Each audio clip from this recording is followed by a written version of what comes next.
an election based on what law? Number one. And number two, even if there was, all right, these matters were canvassed before the judge who had the matter. For example, that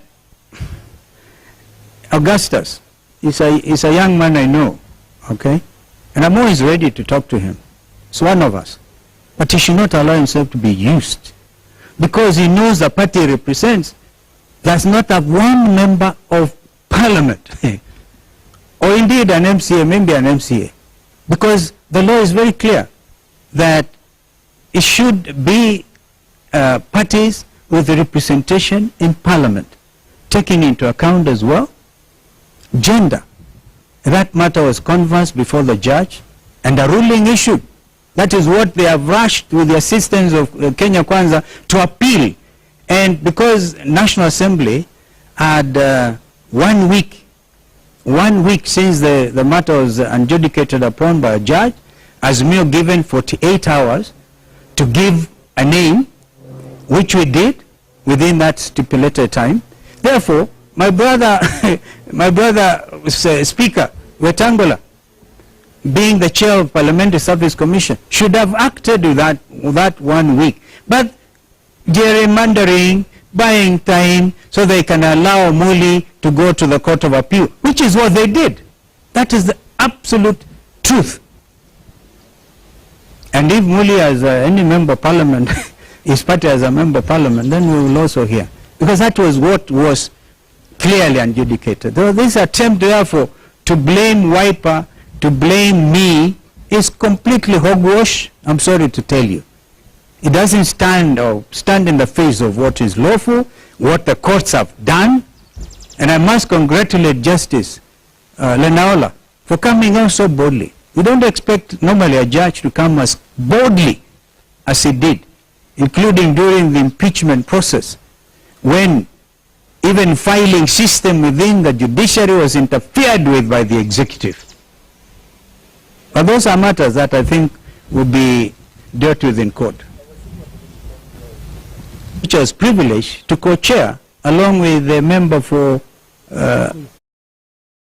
that NADCO report had 9 pieces of legislation which were supposed to be passed expeditiously in Parliament.